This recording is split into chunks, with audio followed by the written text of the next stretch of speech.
بسم اللہ الرحمن الرحیم۔ شروع کرتا ہوں اللہ تعالیٰ کے نام کے ساتھ جو بڑا مہربان نہایت رحم کرنے والا ہے۔ حضرت عمران بن حسین رضی اللہ عنہما کہتے ہیں کہ رسول اللہ صلی اللہ علیہ وآلہ وسلم سے عرض کیا گیا، اللہ کے رسول، کیا جنتی اور جہنمی پہلے ہی معلوم ہو چکے ہیں؟ آپ صلی اللہ علیہ وآلہ وسلم نے فرمایا، ہاں۔ اس نے کہا، پھر عمل کرنے والے کس بنا پر عمل کریں؟ آپ نے فرمایا، ہر ایک کو توفیق اسی بات کی دی جاتی ہے جس کے لیے وہ پیدا کیا گیا ہے۔ حضرت ابو سعید خدری اور انس بن مالک رضی اللہ عنہما سے روایت ہے کہ رسول اللہ صلی اللہ علیہ وآلہ وسلم نے فرمایا، میری امت میں اختلاف اور تفرقہ ہوگا۔ کچھ ایسے لوگ ہوں گے جو باتیں اچھی کریں گے لیکن کام برے کریں گے۔ وہ قرآن پڑھیں گے لیکن وہ ان کے حلق سے نیچے نہ اترے گا۔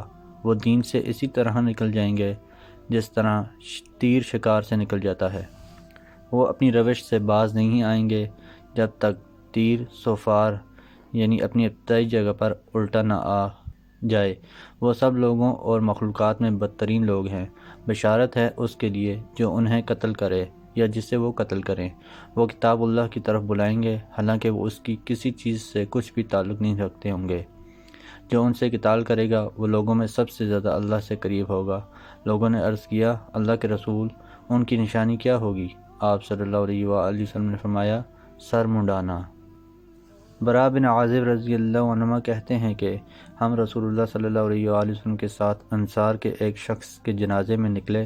ہم قبر کے پاس پہنچے، وہ ابھی تک تیار نہ تھی، تو رسول اللہ صلی اللہ علیہ وآلہ وسلم بیٹھ گئے اور ہم بھی آپ کے ارد گرد بیٹھ گئے، گویا ہمارے سروں پر چڑیاں بیٹھی ہیں۔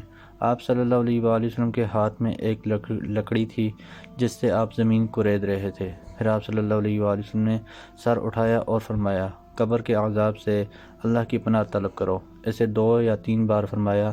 یہاں جریر کی روایت میں اتنا اضافہ ہے اور فرمایا، اور وہ ان کے جوتوں کی چاپ سن رہا ہوتا ہے جب وہ پیٹھ پھیر کر لوٹتے ہیں۔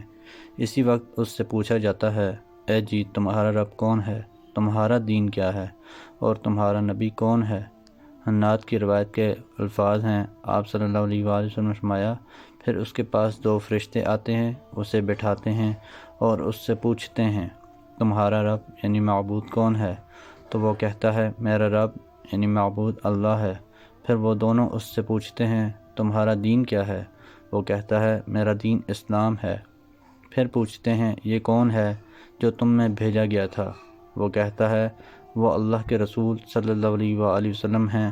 پھر وہ دونوں اس سے کہتے ہیں، تمہیں یہ کہاں سے معلوم ہوا؟ وہ کہتا ہے، میں نے اللہ کی کتاب پڑھی اور اس پر ایمان لایا اور اس کو سچ سمجھا۔ جریر کی روایت میں یہاں پر یہ اضافہ ہے، اللہ تعالیٰ کے قول یثبت اللہ الذین آمنوا سے یہی مراد ہے۔ پھر دونوں کی روایتوں کے الفاظ ایک جیسے ہیں۔ آپ صلی اللہ علیہ وآلہ وسلم نے فرمایا، پھر ایک پکارنے والا آسمان سے پکارتا ہے، میرے بندے نے سچ کہا، لہذا تم اس کے لیے جنت کا بچھونا بچھا دو اور اس کے لیے جنت کی طرف کا ایک دروازہ کھول دو اور اسے جنت کا لباس پہنا دو۔ آپ صلی اللہ علیہ وآلہ وسلم فرماتے ہیں، پھر جنت کی ہوا اور اس کی خوشبو آنے لگتی ہے اور تا حد نگاہ اس کے لیے قبر کشادہ کر دی جاتی ہے، اور رہا کافر تو آپ صلی اللہ علیہ وآلہ وسلم نے اس کی موت کا ذکر کیا اور فرمایا، اس کی روح اس کے جسم میں لوٹا دی جاتی ہے۔ اس کے پاس 2 فرشتے آتے ہیں، اسے بٹھاتے ہیں اور پوچھتے ہیں، تمہارا رب کون ہے؟ وہ کہتا ہے، ہاں مجھے نہیں معلوم۔ وہ دونوں اس سے پوچھتے ہیں، یہ آدمی کون ہے جو تم میں بھیجا گیا تھا؟ وہ کہتا ہے، ہاں مجھے نہیں معلوم۔ پھر وہ دونوں اس سے پوچھتے ہیں، تمہارا دین کیا ہے؟ وہ کہتا ہے، ہاں مجھے نہیں معلوم۔ تو پکارنے والا آسمان سے پکارتا ہے، اس نے جھوٹ کہا، اس کے لیے جہنم کا بچھونا بچھا دو اور جہنم کا لباس پہنا دو اور اس کے لیے جہنم کی طرف دروازہ کھول دو، تو اس کی تپش اور اس کی زہریلی ہوا یعنی لو آنے لگتی ہے اور اس کی قبر تنگ کر دی جاتی ہے، یہاں تک کہ اس کی پسلیاں ادھر سے ادھر ہو جاتی ہیں۔ جریر کی روایت میں یہ اضافہ ہے، پھر اس پر ایک اندھا گونگا فرشتہ مقرر کر دیا جاتا ہے، اس کے ساتھ لوہے کا ایک گرز ہوتا ہے، اگر وہ اسے کسی پہاڑ پر بھی مارے تو وہ بھی خاک ہو جائے۔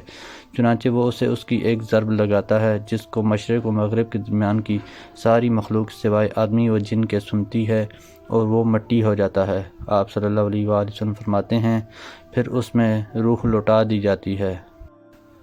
سوید بن غفلہ کہتے ہیں کہ علی رضی اللہ عنہ نے کہا، جب میں رسول اللہ صلی اللہ علیہ وآلہ وسلم کی کوئی حدیث تم سے بیان کروں تو آسمان سے میرا گر جانا مجھے اس بات سے زیادہ محبوب ہے کہ میں آپ پر جھوٹ بولوں، اور جب میں تم سے اس کے متعلق کوئی بات کروں جو ہمارے اور تمہارے درمیان ہے تو جنگ، چالاکی و فریب دہی ہوتی ہے۔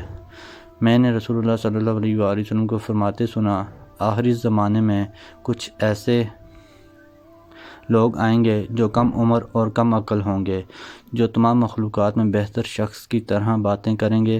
وہ اسلام سے اس طرح نکل جائیں گے جس طرح تیر شکار سے نکل جاتا ہے، ان کا ایمان ان کی گردنوں سے نیچے نہ اترے گا، لہذا جہاں کہیں تم ان سے ملو تو انہیں قتل کر دو، اس لیے کہ ان کا قتل کرنا قیامت کے روز اس شخص کے لیے اجر و ثواب کا باعث ہوگا جو انہیں قتل کرے گا۔ محترم دوستو، اللہ تعالیٰ سے دعا ہے اللہ تعالیٰ ہمیں ان حدیث پر عمل کرنے کی توفیق عطا فرمائے، اللہ تعالیٰ ہمیں دونوں جہانوں میں کامیابیاں عطا فرمائیں، آمین۔ جزاکم اللہ خیرا کثیرا، والسلام علیکم ورحمۃ اللہ وبرکاتہ۔